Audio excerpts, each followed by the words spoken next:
প্রিয় ছাত্রছাত্রীরা, আজ আমি তোমাদের কাছে ষষ্ঠ শ্রেণীর বাংলা বইয়ের শঙ্কর সেনাপতি গল্পের সমস্ত 1 নম্বরের ইম্পর্টেন্ট কোশ্চেন সহ উত্তরগুলো আলোচনা করে দেখাবো। এইগুলো তোমাদের ফার্স্ট ইউনিট টেস্টের পরীক্ষার জন্য খুবই গুরুত্বপূর্ণ।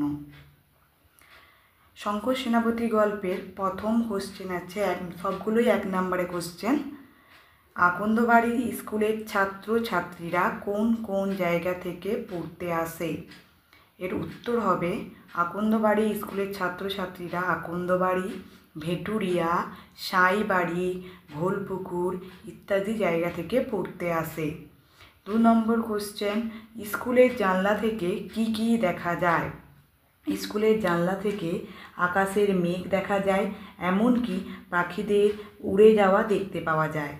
শঙ্করের সেনাপতি গল্প 3 নম্বর কোশ্চেন, শঙ্করের সেনাপতি গল্পের লেখকের নাম কি?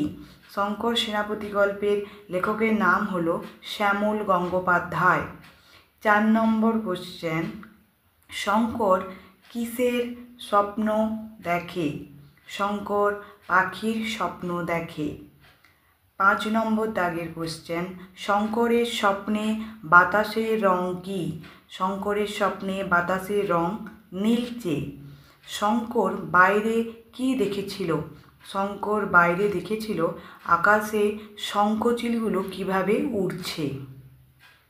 এমু ছাড়া উড়তে পারে না, শুধু দৌড়তে পারে এমন একটি পাখির নাম লেখো। এমু ছাড়া উড়তে পারে না, শুধু দৌড়তে পারে এমন একটি পাখির নাম হলো উট পাখি। শঙ্করের বাবার নাম কি? শঙ্করের বাবার নাম অভিমন্যু সেনাপতি। এমু পাখির বাসস্থান কোথায়? এমু পাখির বাসস্থান আন্দিজ পর্বতমালায়। তারপরের কোশ্চেনগুলো, পাখিরা 10 নম্বর কোশ্চেন, পাখিরা কোন রং দেখতে পায় না? পাখিরা বেগুনি রং দেখতে পায় না। 11 নম্বর কোশ্চেন, বিভীষণ মাস্টারের মতে সবচেয়ে বড় বই কি? বিভীষণ মাস্টারের মতে এই খোলামেলা পৃথিবী সবচেয়ে বড় বই। শঙ্করের স্বপ্নে দেখা এমু পাখি যে গাছের ডালে এসে বসেছিল তার নাম কি? শঙ্করের স্বপ্নে দেখা এমু পাখি যে গাছের ডালে এসে বসেছিল তার নাম হলো সবেদা গাছের ডাল। গল্পটিতে কত মাইলের ভিতর বঙ্গোপসাগর রয়েছে বলা হয়েছে? গল্পটিতে 5-7 মাইলের ভিতর বঙ্গোপসাগর রয়েছে বলা হয়েছে। আকন্দবাড়ি স্কুলের প্রকৃতি বিজ্ঞানের শিক্ষকের নাম কি? আকন্দবাড়ি স্কুলের প্রকৃতি বিজ্ঞানের শিক্ষকের নাম হলো বিভীষণ দাস। সমীরকান্ত দীক্ষিত কে? সমীরকান্ত দীক্ষিত হলো শঙ্করের সহপাঠী। শঙ্কর সেনাপতি গল্পে বিভীষণ মাস্টার মশাই পাখি দেখার সময় কোন সতর্কতা অবলম্বন করার কথা বলা হয়েছে? বিভীষণ মাস্টার মশাই বলেছিলেন পাখি দেখার সময় খুব সাবধানে পা টিপে টিপে চলবে। জামা কাপড়ের রং শুকনো পাতার রং বা জলপাই রঙের হতে হবে।